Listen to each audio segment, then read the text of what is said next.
The days are longer, the calendar is filling up, and I want to feel as good as this beautiful summer weather. That's why I've been loving Groons. It's one daily pack of gummies that covers my greens, vitamins, and minerals, and even has 6 grams of prebiotic fiber. So I don't need to juggle a complicated wellness routine on top of everything else. They taste amazing. They're easy to toss in my bag on the go. Plus, they're vegan, gluten free, and HSA, FSA eligible for reimbursement. Save up to 52% off with promo code podcast at gruns.co. That's code podcast at gruns.co.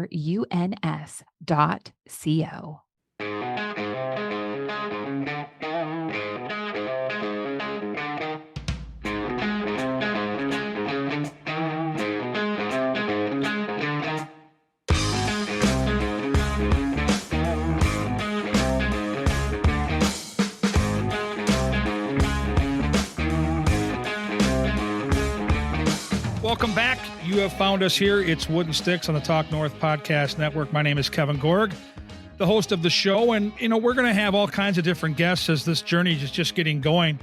And we've already had some wonderful hockey conversations. And it's always a little different when it's somebody that you work with almost on a daily basis. That'll be the case today.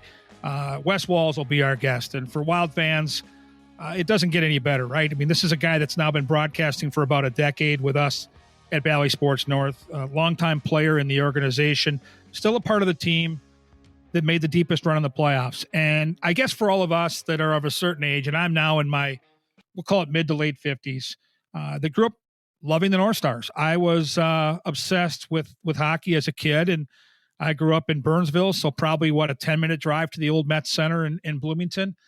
And the North Stars were my world as a young man. And when they eventually left town in 1993, they took a big part of my heart and a lot of hockey fans' hearts here in town. And it took a while for all of us to warm back up to the idea of another team. There was some bitterness, not only with Norm Green, who still sucks, but also with the National Hockey League for taking the team away from a hockey market like ours and from some great fans that had supported the North Stars. And I know there were some lean years. I know you can throw out the attendance numbers and what have you, but to take the North Stars down to Dallas and then to watch them win a cup was it was tough for all of us. And I think even though we all had season tickets early on when the team came back, so my buddies I grew up with and played hockey with in Burnsville, the Paul Lewises, the Mike Luckcrafts, and that group, Andy Luckcraft, great people, great friends still to this day. We all got in on some tickets and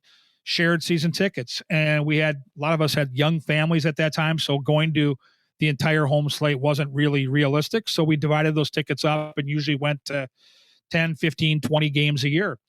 And it took us a couple years to really get all in. And I guess the moment I'll point to is in 2003 when the Wild made the playoffs for the very first time. And when Andrew Burnett scored that goal in overtime to defeat the Colorado Avalanche in Denver at the, I think it was called the Pepsi Center at that time.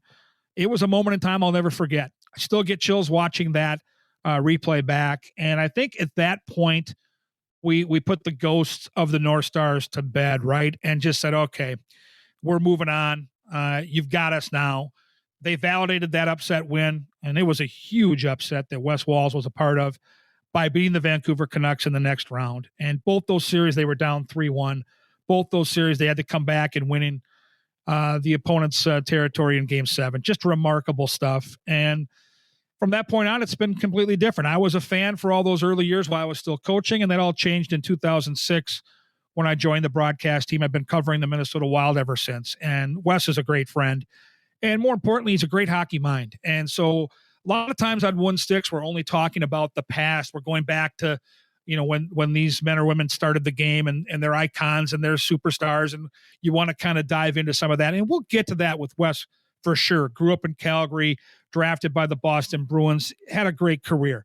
But I really want to tap into his knowledge about the Minnesota Wild today. So I'm going to dive deep into Kirill Kaprizov. We're going to compare him to Marian Gaborik. And I'm going to put Wes on the spot today with two questions that revolve around Kirill Kaprizov and the Stanley Cup right here in Minnesota. I want his honest opinion on that. I think they're kind of tied together. And then we'll walk back to those Jacques Lemaire days and walk back to that unbelievable series in 2003. It's going to be an unbelievable hockey conversation. I can't wait to hear the passion that Wes Walz has. You see it on our broadcast. You know this guy knows the game. He was such a fierce competitor, and the heart and soul of those Wild teams that really captured our hearts and our imagination back in the early 2000s. So that's going to be terrific. And I'm excited to announce that we've got some terrific new sponsors here on Wooden Sticks, and we'll start with this one. When people think of the Freemasons, they often think of secret handshakes and unusual hats, and of course, the pancake breakfast. Minnesota Masonic Charities would prefer that you think about the work that they do right here, guys, in our community. Places like the Masonic Cancer Center at the University of Minnesota, or the Masonic Children's Hospital, and the Masonic Home in Bloomington. They are just a few examples of the important work that the Freemasons support here in Minnesota. As part of the largest fraternal organization in the world, Masons have consistently answered the call when it comes to charitable needs. I am so happy that Minnesota Masonic Charities has chosen our podcast as a place to help spread the word. We look forward to learning more about their many programs right here on Wooden Sticks in the weeks to come. Don't forget about Beta Bay. It's that time, right? Spring has sprung. We saw 80s here last weekend, 80s in Minnesota. The boat club, Beta Bay. Beta Bay Boat Club offers a limited number of season-long memberships in our private club and half-day or full-day pontoon boat rentals on Lake Minnetonka. Members have the opportunity to play on luxurious pontoon boats as well as a variety of well-appointed deck boats, speedboats, and offshore boats. Our daily pontoon boats are deluxe, custom-built boats with many amenities and comfortable seating for up to 14 people. Beta Bay Boat Club, Country Club Boating, 24 years in business, and voted Minnesota's best 3 years in a row. Please visit us at betabayboatclub.com for more information. We look forward to welcoming you this summer. Thank you to both those great sponsors. And if you want to be a part of the show, we'd love to have you join us. Karen Cleary has the hookup, KCLEARY at talknorth.com. Karen Cleary, the one for all of your answers. We'll pump it up right here on Wooden Sticks. And when we come back, a hockey conversation with the great Wes Walz.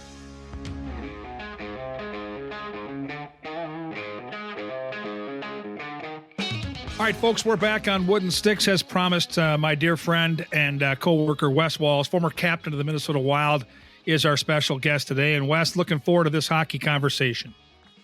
Yeah, so am I. It's been, I know we're going to touch a little bit on the 03 run that happened, 21 years ago, 22 years ago. It feels like it's yesterday. And, anytime I get a chance to sit down with you and, we're on the road quite a bit together, there's a lot of hot stoving going on, a lot of hockey talk. So it's going to be fun. Yeah, I'm looking forward to going down memory lane and, kind of building to the playoffs this year, flashing back to the greatest playoff run in Wild franchise history. But the news of the week, and we kind of had some conversations about this in the last couple of weeks working together, is what would Marc-Andre Fleury decide to do? We knew that Bill Guerin and the Wild would welcome back with open arms. Didn't know if he wanted to play another year. What was your reaction when you got that news? Well, obviously, everybody got that news earlier today, and I was very excited. He obviously, KG played a lot more this year than I think we envisioned him playing. I think he ended up getting to 38 or 39 games, which is probably a lot more than they expected him to play, because Gus struggled with his game off and on all season long. So, I mean, if you look at his overall numbers, I think his save percentage was just under 90%. Had he maybe not played quite as much because the other goaltender would have maybe played a little bit better, his numbers could have been a little bit better. But to get him in the mix right now and lock him in, knowing he's going to be back for another year, gives Billy Guerin some options, right? And at the back end, as far as who was going to play goal next year, I mean, there's still a lot of questions going into the summer. And I think you would agree, KG, like, who is Gus? Who is Gustafsson? Is he the goalie that we saw, 2 years ago when he went on that amazing run the last half of the season?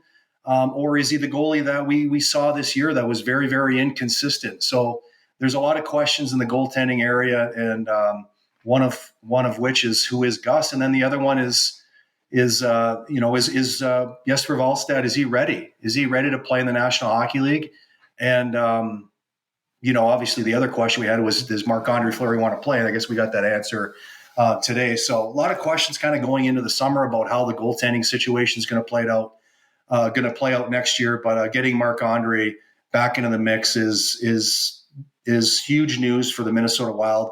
And I know, Kevin, you're excited because he's an unbelievable. You're a goaltender. He's an unbelievable interview, and so I know you're jacked up. I don't even have to ask you.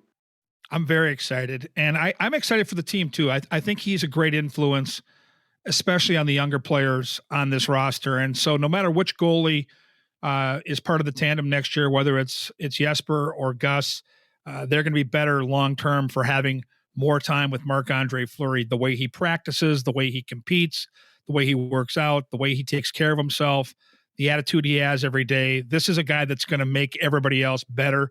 And because he's a Hall of Famer, I think there's a lot of credibility there. And I think you mentioned it, Wes. This gives Bill Guerin some options. And Gus was inconsistent this year, but he closed late in the season with maybe some of his strongest play. I loved his game in LA. And you wonder if Bill Guerin's going to, again, like he did at trade deadline, listen to some options in the trade market. Because one thing we learned about Jesper Wallstedt is he reacted pretty well after that debacle of a debut in Dallas. He went back to Iowa, worked on his game, came back a better goalie, and put together two good games. Now, again, against Chicago and San Jose, so you've got to understand that he wasn't playing the elite competition in the National Hockey League, but I don't care who you're playing.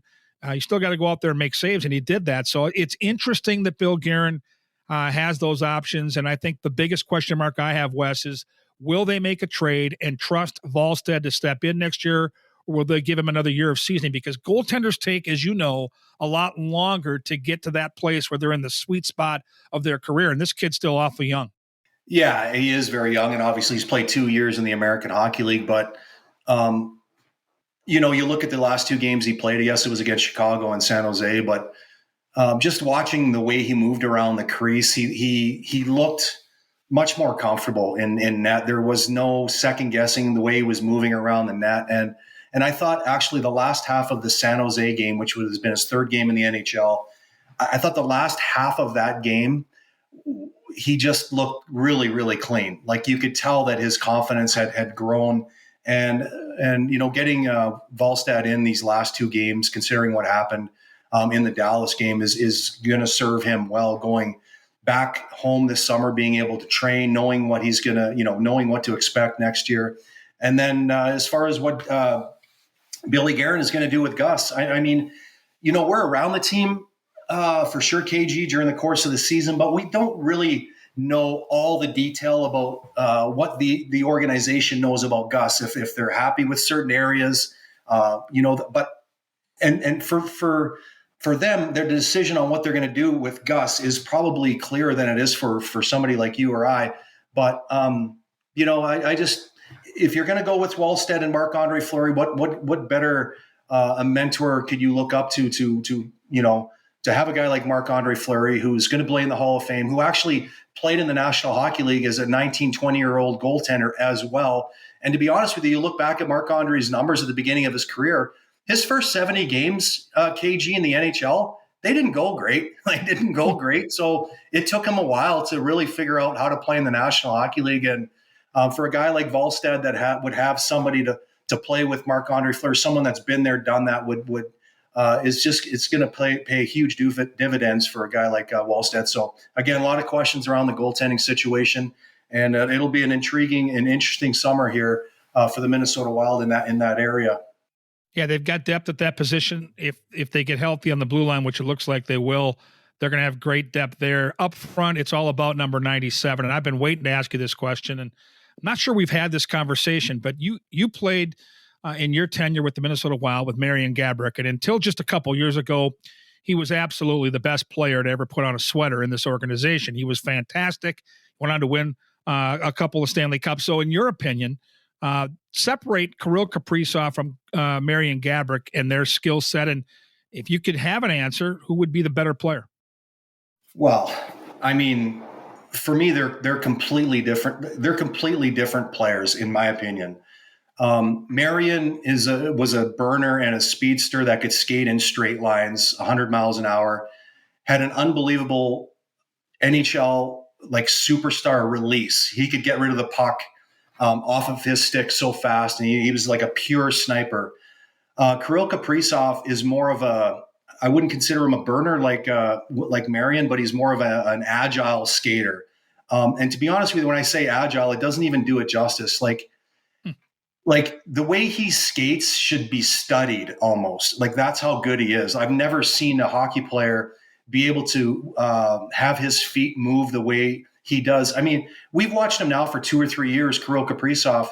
There's so many times during a game where he'll be down in the corner. And a perfect example was the last goal he scored when he banked it off the side of Talbot's head the other night. Like, how did he create 5 feet of separation in the corner when there was nothing going on? Like, and if you look at his footwork there and break it down, he just did one little shuffle and was able to create so much space. So yes, he can score. We all know that he can score. He's got 45 goals again this year, or 44, whatever he's got. 3 years in a row, he's got 40. I wouldn't consider him a pure goal scorer like Marian Gaborik, but Marian can't match Kirill Kaprizov at all as far as like moving the puck and passing the puck. Kirill has the ability, KG, to make other people around him better because of his ability to come up with loose pucks on the forecheck. And he's a much gifted passer than Marian ever was. But honestly, both unbelievable hockey players, as you know, played with Marian for many, many years. But Kirill's on a level by himself, KG. And to be honest with you, it's not even close. Yeah, I enjoy watching him so much. And our broadcast season ended last weekend in San Jose, and I was watching the game the other night on the nationally televised broadcast. And every time he's out there, I literally move to the edge of my chair just naturally. I can't get enough of watching his creativity. And you hit the nail on the head. That play in the corner, 99 out of 100 times for any other player in the league becomes nothing. And he turns it into not only a scoring chance, but a goal. He has that innate ability to create offense with his skill set, to create space. I've never seen anybody, at least in a Wild sweater, that's able to do it so easily. And every time he's on the ice, it just feels like the Wild are going to get a great chance to score. And that's pretty impressive because right now, the way this team is set up with the injuries they've had, Wes, every team knows that that's the only line that can probably do damage. So they're doing everything they can, the matchups, to stop him. Like they're putting their very best out there and they can't stop him. To me, it's incredible. Yeah, they've got him highlighted and double circled in the locker room. This is the guy that we have to stop. And I mean, let's be honest, these last 15 games or so, I mean, we know what he's done in the second half of the season, which is, I think his point differential was right at the top of the league from the beginning of the season, first half of the season to the second half. But like the way he played the last 15, 20 games, I mean, it was just, we couldn't even do it justice talking about it. It was just remarkable to watch every time he was on the ice. It didn't matter if you were on the road or away. And the other team got last change. If he had to play against the other team's best defensive players, they couldn't stop him. They couldn't stop that line of Boldy, Eck, and even Zuccarello played a little bit down the stretch with Kirill. But most of the damage was done by Kirill. And I don't know if they taught math over there in Russia, but Kirill Kaprizov had played like he had no idea that we were mathematically eliminated from the playoffs the last 6 games, and the way he was flying around the ice. But just the fact that we get a chance to watch him play every night in a Wild uniform, KG, is just like it's really, really special. And he obviously, we know what Nathan McKinnon can do, and we know what Connor McDavid can do, and guys like Kucherov.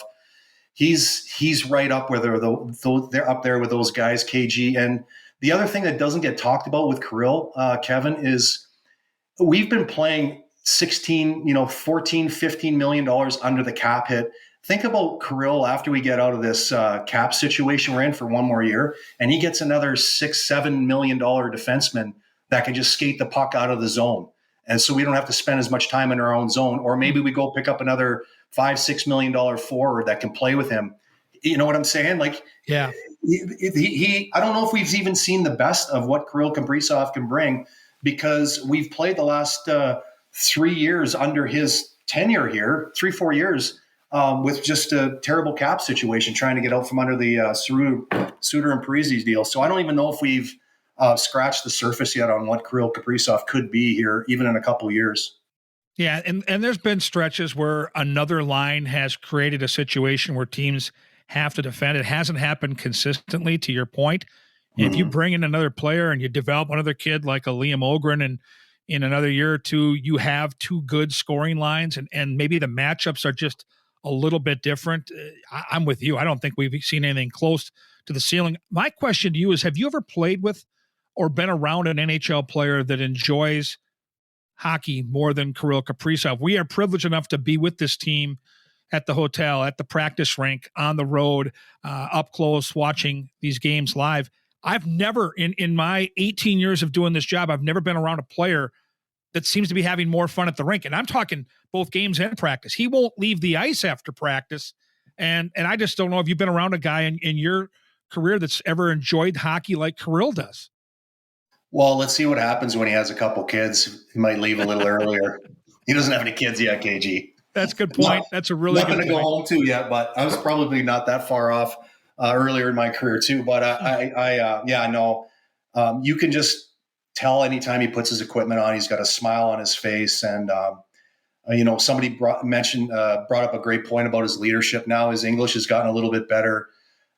He's doing interviews without an interpreter after games. And that's kind of his next step as far as being a leader in that locker room, is learning the English language. And I don't know. I never played in a Wild uniform with a player like that, but I couldn't imagine how cool it would be walking out the tunnel every night, knowing that you've got the best player on the ice every game that you pretty much go in and play. I never had that luxury those early years with those Minnesota Wild teams, but it's just he's very, very special, and I think he's got, is it 2 more years, KG, under his contract right now? 2 more to go, and that leads me to this question. I promised our loyal listeners I would put your great hockey mind on the spot. There's no wrong answer here, Wes, but I would love your opinion. These next 2 questions are absolutely yes or absolutely no. If you had to lay a wager on this, does Kirill Kaprizov play his entire career with the Minnesota Wild? Yes or no? And again, there's no wrong answer. Yeah. Yes. So you think he wants to play here? He's happy in Minnesota and he doesn't want to venture because, some of the negatives have said, oh, he wants to go to a bigger market like New York. And knowing him, and again, we've all gotten to know him slowly but surely with the language barrier early on, which the wall is kind of coming down there, and we're starting to really get to know his personality. I don't agree with those negatives. I don't know that he'd love a big city like New York. He grew up.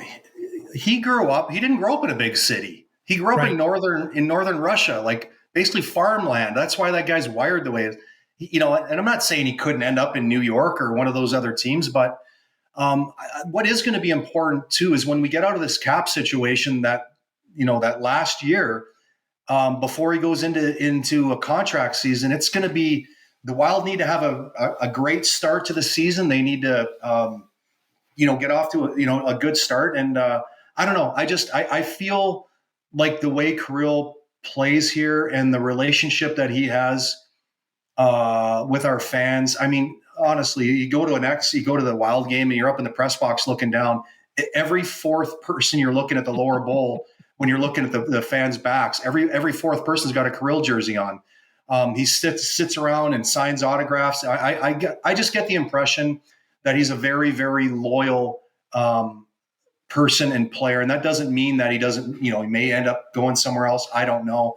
I honestly don't even want my mind to go there, to be perfectly honest with you, KG, because I just want to watch this guy play. So you said answer the question. I did. I said, no, he ain't going anywhere. All right. My next question ties into that. Our dear friend Ryan Carter mentioned at one point during our broadcast this year that Stanley Cups seem to follow superstars. You think of players that have won the cup, Ovechkin recently, Jonathan Taves, Sidney Crosby, even Jack Eichel. Kirill Kaprizov is a superstar. So if you had to bet hard-earned money right now on a yes or no question, does Kirill Kaprizov win a Stanley Cup before it's all said and done? Yes, I'm going to say he is. I mean, obviously he's got only 10 years. He's 26 years old. He spent 4 of his first years of his career playing in the KHL over there. So I would agree with Karts. If you look at the teams that have won Stanley Cups, the Chicagos, the LA Kings, the Tampa Bay Lightning, these teams that all have superstars, they have a guy on their team that can will their team to win. We just saw what Sidney Crosby almost did. Almost got their team into the playoffs. We've been watching it for 20 years.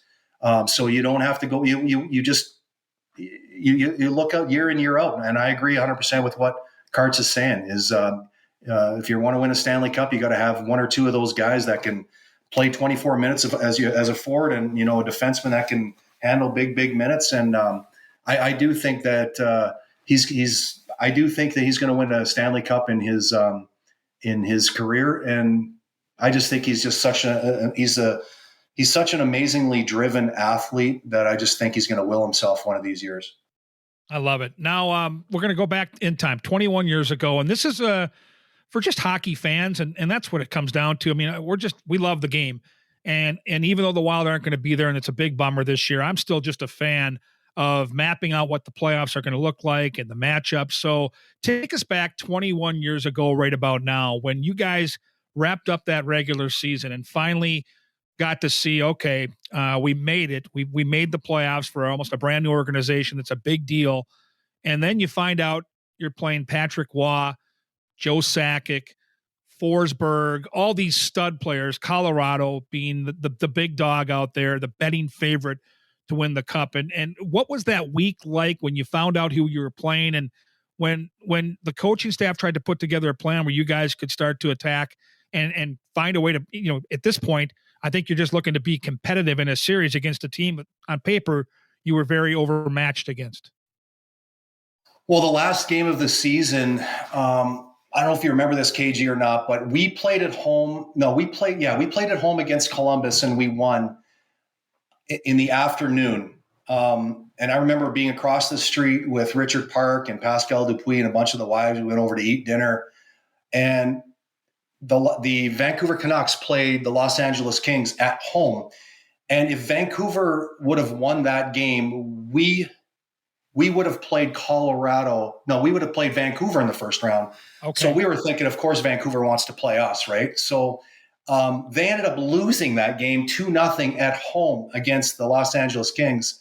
So that's how we actually hooked Colorado. And I remember after that game was over, thinking to myself, and actually I even mentioned, Richard Park talking about it and go, this is going to be a tall order for sure. But the more you thought about the matchup, playing Colorado in the first round, I remember the next day we went into practice, we knew who we were going to play. And back then the coaches brought out an easel with a paper and markers and stuff. And they wrote everybody's they wrote up the names of the other opponents. And they put our lines underneath their lines are actually up on top. So it made us look bigger.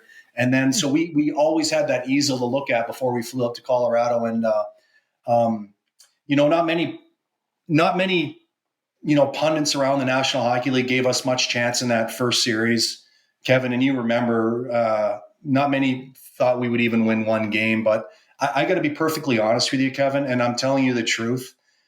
We had one of the best defensive teams in the National Hockey League, and we were so confident that we could not only win 1 or 2 games against Colorado, we did believe that we could beat them. We were a very, very fast team. We were as fast as they were, and we felt going into the series that we had the better 2 goalies. And I was doing some homework here earlier today, and I didn't realize this, but Dwayne Rollison had a 927 and Manny Fernandez a 924 during that season. They both split the games half and half, so they were fresh. And yes, they had Patrick Waugh at the other end of the ice, was kind of near the end of his career. So we thought we matched up pretty good against them, especially the fact that we had a guy like Jacques Lemaire, who was one of the best bench coaches basically that's ever lived, gave us an unbelievable opportunity with matchups, trying to get certain guys on the ice at certain times. We had a team in the locker room that was all team first. Guys didn't get bent out of shape. if guys were changing on the fly, coming in and out. So no one gave us much of a chance, Kevin. But I'm telling you, the guys in the locker room, we really, really did believe that we had a really good chance to not only just win a few games, we did feel that we had a chance to win the series. I'm always fascinated with the game within the game and some of the psychological warfare that might go on specifically on the ice early in that series. Were the Colorado guys, at the faceoff dots or maybe during warmups or in any of your conversations in some of the scrums that happen in playoff hockey, was there any commentary early in that series basically demeaning you guys and basically saying, you're wasting your time, this is going to be a short series? Was there any of that took place that maybe kind of fueled the fire? I would say no. Their leader was Joe Sakic, right? He was a very soft-spoken guy. So he kind of led the troops. They were all business, the Colorado Avalanche. But I do remember standing on the blue line for the national anthem. And I'd mentioned, we had the easel in the locker room and look at all the lines. Oh, and you can walk by that and go, yeah, we can match up pretty good against this team. But I'll never forget KG standing on the blue line. I was in the starting lineup, and we're facing the national anthem, and I could see all the backs of their jerseys, and Patrick Waugh, Adam Foote, Rob Blake, Sakic, and Forsberg. I believe that they were both on the ice. They eventually, as the series went on, they split them up, but I think they started game one together, and that's when it really hit me like, oh my goodness, this is a pretty good squad we're playing over there. But to answer your question, no, I don't. There was nothing where they were sending messages about yapping or talking, but I do think we had them down in game one, Kevin, 3-0. We punched them in the nose pretty good. And so going into game one, I think they kind of overlooked us for sure. We ended up winning game one in there 4-2. So we punched them in the nose really early just to let them know, like, listen, yeah, we might be, we have a difficult time scoring goals, but we can defend. And if you're not ready, we're going to be able to play with you guys. And so as the series went on, it was just such a tight series. I think about game two. Now we've won game one. Game two, we lost that game in a real tight 3-2 game. So we very easily could have won both those games in Colorado, but we come home with a 1-1, series, get the home ice advantage back, and then come back home for game three and game four. And as you know, we lost both those games, KG. And KG, those two games we played at home against Colorado, we held them to 39 shots in 2 games. 39 shots in 2 games. We lost both of those games. That's how good we played. That is how good we played, and could have very easily been up. Could have very easily been up 3-1, and we're down 3-1. Roley had a tough game in game 4. I think he got pulled. He got pulled like 10 minutes into the first period. So Jock saw something there that he wasn't happy with. We almost climbed back and won that game, but then we obviously got a chance to play in game 5, and it's just. And then the next 3 games, obviously, goaltending change happened, and Manny got a chance to jump in there for the last 3 games, and we kind of just went on a roll and felt really good about our games. But we had a lot of things that we had to deal with too, as far as getting past Colorado and going back to game 7, thinking about how that game played out. I would say game 7 in that series, KG, was probably the worst. This is why hockey is the weirdest sport ever. Was by far the worst game that we played in all 7 games. And if Manny doesn't stand on his head in game 7, we don't even talk about Vancouver or anything else. Manny stole that game for us, and obviously we know how it finished with Andrew Burnett scoring the overtime winner. But it was just an incredible series. Yeah, and that winning goal, I got to tell you, as a hockey junkie and a Wild fan at my heart of hearts, I go back, I don't know, for sure when the playoffs start. I'll do that this week into the weekend. I'll go back and watch the play unfold live on the broadcast on YouTube, and I've gone back well over 100 times to watch that goal.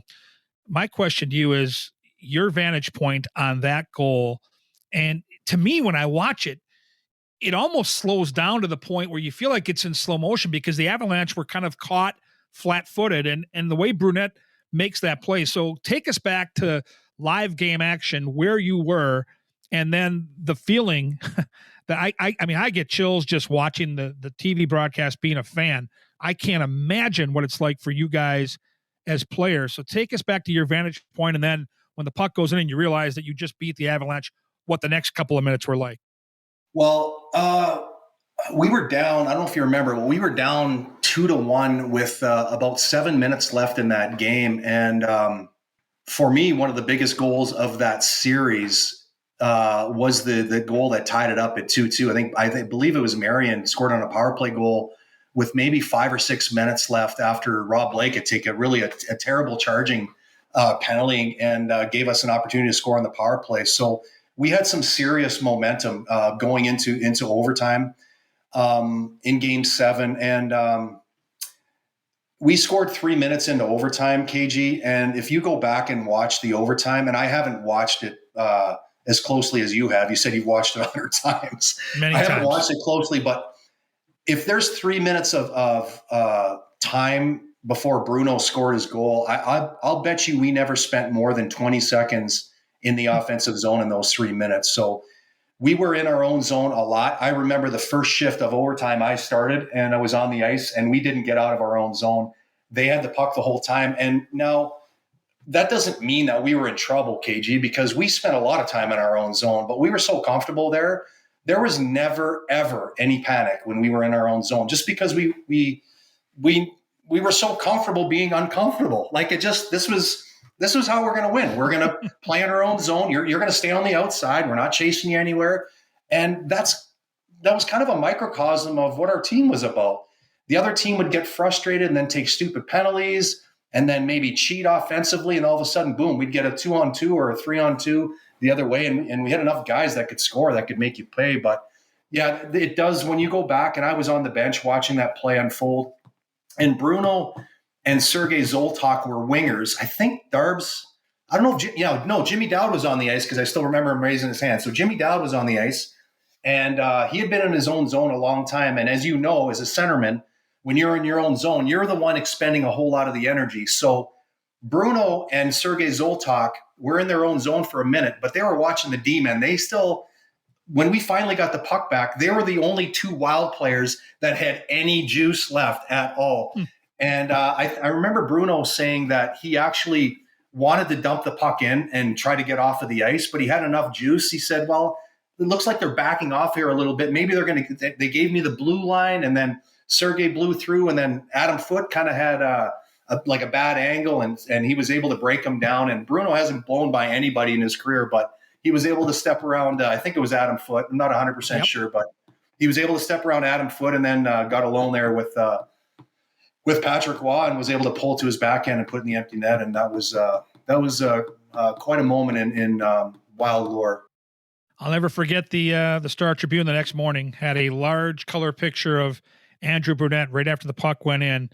And in big, bold, black letters above that picture was just one word, and it was believe. And I remember talking to my assistant coaches. I was coaching the women's team at St. Thomas at that time, and we got that cover of the paper onto a placard and got it laminated and put one in each locker for our players before the playoffs, because we were kind of the underdog that year against Gustavus, who had won the regular season title. And it paid off because it motivated our team. And it's funny, the ripple effect of that win. You came back from 3-1 down in that series. You did the exact same thing against Vancouver in round 2. What I can't get over, we've had this conversation before, is, I just looked at the Timberwolves schedule now as they're going to open up the playoffs this weekend against the Phoenix Suns. And they have like 3 and 4 days in between these games. And at some point, there's like 5 days in between games. And what I remember most about those two series is, correct me if I'm wrong, but Game 6 and Game 7 in both series were back-to-back. And in the Vancouver series, you're flying from Minnesota to Vancouver to play, both teams are, to play Game 7 the next day. Wes, I still can't believe that. It's crazy. I know. And actually, we were the Minnesota Wild, right? We were the old expansion team. So I think we got a lot of the crappy draws as far as the television, because less people were probably watching the Wild, right? They were watching all the big heavy hitters all the time. So I think that maybe played a little bit of a role. Basketball is a whole different animal. Almost feels like they want to play on weekends, so they get a lot more time to rest and recover. But there was, obviously we look back at the schedule of the games and things like that. But I got to be honest, when you're in the middle of it, KG, you just know you play tomorrow and you got to travel and you're just ready to go. The other team has to do the same thing. So we never really thought too much about it, to be perfectly honest. All right, this is Wooden Sticks. We are with Wes Walz. I'm Kevin Gorg, the host of the program, and we got to take it all the way back. You grew up in Calgary. I imagine your first hockey stick that you can remember. I had a Northland goalie stick, the same one that Tony Esposito used in the mid to late 70s for the Chicago Blackhawks. How far back does your memory go with the first hockey stick that you ever called your own? Oh, that's a great question. There's a pretty good story behind that one too. I think I was obviously we used to skate we skated a lot on the outdoor ice growing up, and there was a place called the Shack that we used to go skate all the time, and we used to have our practices. I would have been probably 10, maybe 9, 10 or 11 years old, and I remember being on the ice for actual practice one afternoon or whatever, maybe it was on a weekend. And I had this wooden stick. It was a straight blade. And some of the other players had they had these new things called curve sticks or whatever. So, and I'm dating myself. I can't believe this, but there were a couple kids maybe that had curve sticks, but we always had my dad didn't come from a lot of money. He was one of 16 kids and farm boy. And, so I just remember the coach accidentally stepping on my stick and broke my favorite stick. And I remember driving home after practice and crying on the way home. And either later, I think it might've been that night or the next day, the coach showed up at our door and he bought me a brand new wooden, like a curved stick. And I'll never, ever forget going out on the ice and actually playing with a curved stick and how much harder you could shoot the puck and actually raise the puck. It was unbelievable. So I can't remember what kind of a stick. I think it was probably one of those old, like Titans. Do you remember the old Titans? I do. They were awesome. Yeah. And you know what? Those sticks there, you never broke them. You just kind of wore them out, The and blade would get worn down. Stick, yeah. I used that stick not only for the games, I used it for street hockey and I used it for knee hockey downstairs. So, so that was kind of my first experience with the first little hockey stick was the coach actually accidentally stepping on my stick and breaking it and then going to buy me a new one. That was a day that I'll never forget. And I haven't forgotten to this point. And growing up in Calgary, a lot like growing up in Minnesota, maybe even more so, just a hockey hotbed. Everybody in town probably played the game. Who was your very first hockey hero when you were a little kid, Wes? My first hockey hero was Lanny McDonald. What a mustache. Yeah. And I ended up getting a chance to meet Lanny a little bit later in life because he's works with the Calgary Flames alumni, and I had a chance to play a couple years with the Calgary Flames. But so when I was, again, about 10 years old or whatever, I remember my mother telling me a story. The Toronto Maple Leafs were playing on TV, and I watched Hockey Night in Canada all the time, and they played most every Saturday night. So I was always watching Toronto Maple Leaf games. And I remember my mom telling me one time, she's like, "Oh, you know that guy there with a mustache? I went to school with him." And I'm like, "You went to school with him?" And she said, "Yeah, we grew up in Hanna, Alberta, and I went to school with Lanny. We were the same age." And so I'm like, "Wow, my mom went to school with an NHL player." So anytime I watched a Toronto Maple Leafs game, I always watched for Lanny McDonald. He was a right-handed hockey player, and so was I. That helped for sure too. And then I remember sending a letter to him to the Maple Leaf Gardens. I wrote him a letter and talked to him about you went to school with my mother. You're one of my favorite players. Could you ever send me a picture? Not knowing if I would get anything back at all, KG, or anything. And I can't remember exactly when I wrote the letter, what time of year it was or whatever, but 2-3 months later, something did show up in the mail, and it was a letter. It was like a hockey card that was probably probably 5 times the size of what a hockey card looks like today. And it's him standing in a Toronto Maple Leafs jersey wearing number 7 with a mustache. He doesn't have a helmet on because it's off the ice. And he said, "Dear Wesley, say hello to your mother for me. I remember her when we went to school. Just something along the lines, continue to work hard and always follow your dreams." And he had such an impact on me. And then later in life, having a chance to actually talk to him and meet him and tell him the story again. Obviously, he didn't remember sending the letter, but I had talked to him about what my mother's maiden name was. And he's like, "Oh, yeah, I remember all the Schnur girls and Schnur boys. My mom come from a family of 6, and they all kind of grew up around the same farm where Lanny grew up." So anyway, he remembered the family name. And for me to share that with him meant a lot to him and also to me as a young boy. That's so cool. And it just makes, again, he was always one of those players that was a guy I loved watching. And when he finally won the cup, the emotion that he showed to have that tie into your family directly to your mom. I mean, that's just, to me is what makes so special. KG, for him to actually win a Stanley Cup playing for the Calgary Flames years later. I still remember him scoring that big goal in Montreal after, and then turning in the corner. That was for us. I was like 19 years old, and we were playing the Montreal Canadiens to win the Stanley Cup.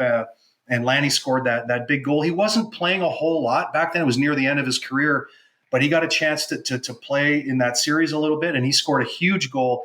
That guy had scored 66 goals in a season once. That guy knew what to do around the net. So to have Lanny have a chance to win a Stanley Cup as a leader for the Calgary Flames in 1989 with guys like Neuendijk and Roberts and Fleury and Vernon and Jim Poplinski and all those names, and the fact that I grew up in Calgary, it was the first and only time the Calgary Flames won a Stanley Cup, and watching Lanny raise the cup was very special, just because of my own little connection with Lanny and our family. And he had asked you to follow your dreams, and around that same time frame, some of those dreams kind of come to fruition. In 1989, you're drafted 57th overall by the Boston Bruins, an original 6 team. And I just can't even imagine for you and your family what that moment was like, Wes, when you got the news that not only were you going to be drafted, but by an organization like the Boston Bruins. That had to be monumental for everybody in your family. Well, it was amazing. And actually, back then when I got drafted, Kevin, in near the end of the 3rd round, I don't know. I can't remember all the rules back then, but that year I could only be drafted in the first 3 rounds. Like I couldn't get drafted in the 4th round because of my age. I don't know how it all worked, but sure. Yeah. And actually the draft was actually at the Met Center. So my career actually went completely full. Yeah.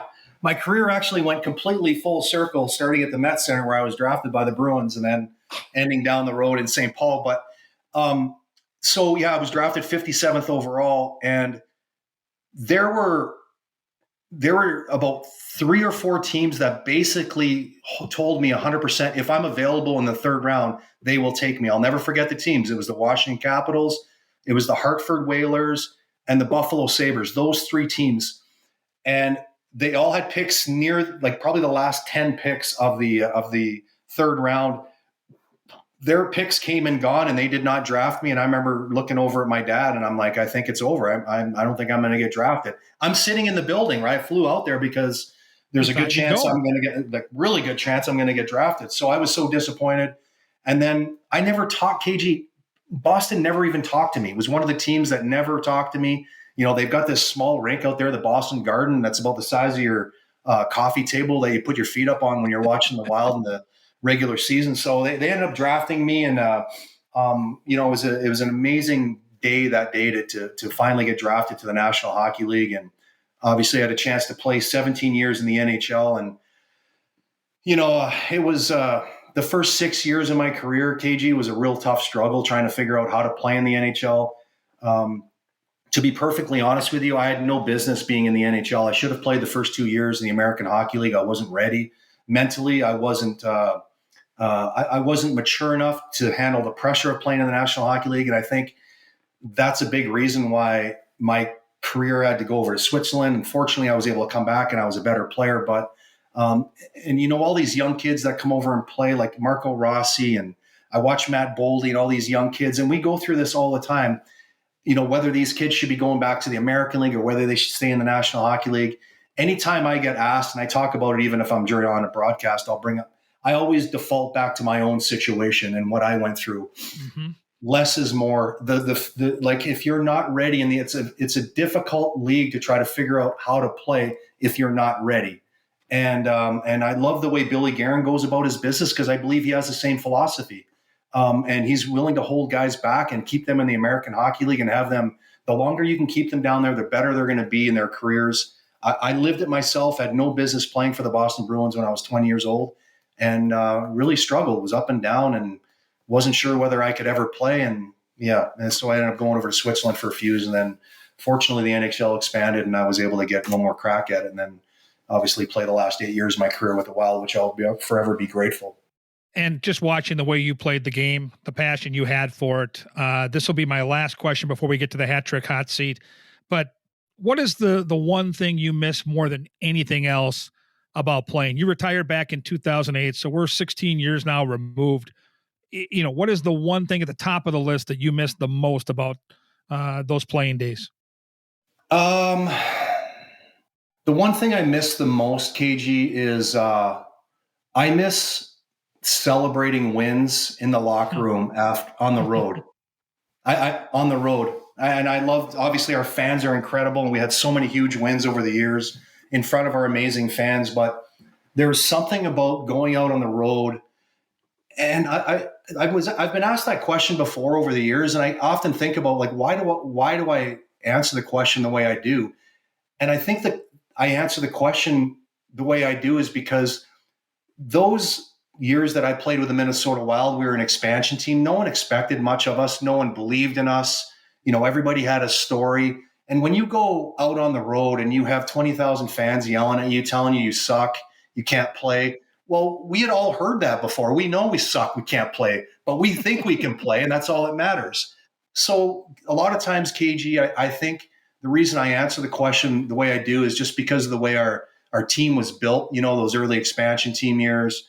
And obviously I think 7 or 8 years I played there with the Wild. And I don't know, I just remember having so much fun before the media would come in the locker room for those 15 minutes. They're just so much fun after winning on the road. And the fact that during that 0-3 run, when we won, the last 3 games of both those series, 2 of the 3 in each series were on the road, was just something that will always stay with me. Just winning games on the road, and that 15 minutes you get before the media comes in and just acting like goofballs, and it was amazing. It's something I'll never forget.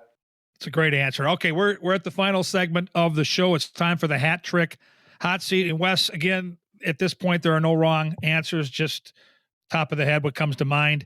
If you have a night off as a player, so we're going back to those playing days again, and you get a night off where you can go out there and have a good time, maybe it's a great meal or, whatever entertainment you can find. What was your favorite road NHL city as a player? Vancouver. Vancouver was my favorite city to go out for dinner. Unbelievable restaurants, and nothing's changed at all. So, and back then, KG, as you know, we played in the same division as Vancouver, so we played them so often. So Vancouver was my favorite city to go out and have a nice meal. Awesome answer. I love that city. It's probably second to New York for me, but it's just a beautiful place to have an off night. Next question is, you've got a night off at home. Now you're a grandpa, so you take care of the grandkids during the day. Maybe you're tuckered out and you just want to hunker down on the couch and watch a good movie. Maybe one of your all-time favorite movies. Doesn't have to be your very favorite, but if you're just looking to chill and watch a fun movie, which movie you popping on? Oh boy. We're not huge movie buffs. Like, I know you live and die with movies, but if there was, I will say this, my wife and I, when we did have an off night, especially when I played, and we still do now, we do the dinner and movie thing, but Shawshank Redemption was always one of my favorite movies. And another one that sticks out, and I haven't watched it in probably 30 years was, and I know you've watched every movie more than once, KG, but you remember the movie called The Jagged Edge? Oh, it's so good. Oh, it was a kind of mystery drama thing. And I remember years and years ago, I just remember the end of the movie thinking I'd figured it out. And I'm like, I had nothing figured out. I was completely wrong. And it threw me for such a loop that, and I can't remember all the details of the movie, but it stuck with me that was one of the most interesting endings to a movie that had me completely turned upside down. So probably Shawshank Redemption, if I go back even a few years before that, would be The Jagged Edge.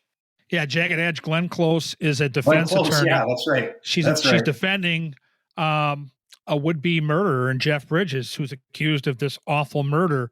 And they end up, through the course of this trial process, falling in love. And I don't want to spoil anything more than the fact that it's Jeff Bridges and Glenn Close at their very best. Jagged Edge is a great old school movie if you haven't seen it. Shawshank Redemption is just one of the best movies of all time, period. It's just phenomenal. But Jagged Edge is one that maybe is off the beaten path that our listeners maybe have missed over the years. So Siskel and Ebert gives it 2 thumbs up with Walz's they for sure.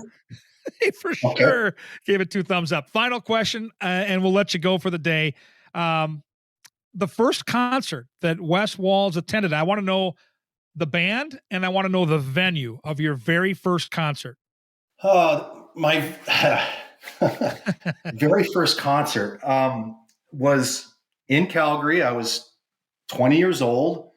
Saddle Dome? What's that? Had to be the Saddle Dome. It was actually the Calgary Corral. It wasn't. Oh, wow. It wasn't the Saddle Dome. It was the Calgary Corral, and it was during Stampede Week. So we have in Calgary, where I grew up, we have a very similar thing to the state tournament or the state fair. It's called the Calgary Stampede. It's a kind of a big deal out there. And Depeche Mode was really, really big in the late 80s. And I had this girl that I was going to meet after the concert at the Calgary Stampede. And I ended up meeting her after that concert. I didn't see her at the concert. She went to the concert, but we agreed to connect and walk around the Stampede grounds together. And her name was Carrie Ann, and I ended up marrying that girl about 4 or 5 years later. So, so Depeche Mode in Calgary. I think we were 18 or 19 years old. And that's it. Depeche Mode. That's all I got. What a great, of all the times I've asked this question, that is bar none the best answer I've got, because Carrie Ann now is Carrie Ann Walz, and it's a perfect segue. I chased her around the Calgary Stampede that night, and I never stopped chasing her for about 3 years till she married me. I love it, Wes. Well, great stories, and maybe the best story to close out our conversation here on Wooden Sticks. Really appreciate your time today. Yeah, KG, thanks for having me. And I've been doing this broadcasting thing here now for 10 or 12 years. And I'll never forget guys like Anthony and you have really helped give me all kinds of great advice on how to handle situations. And you've been very grateful to me over the years. And I always enjoy spending time with you, KG, anytime. You know that. Yeah, we share the love of the Minnesota Wild and the hope of a Stanley Cup together, and sweat it out every single day at the rink. And you talk me off the ledge dozens of times every year. I'm not going to get into details there. We're going to let that sit. Yeah, I'm the cheapest counselor you've ever had, no question. And trust me, I'm a mental midget. I need all the counseling I can get. I got to be brutally honest. I could have gone another 45 minutes with Wes.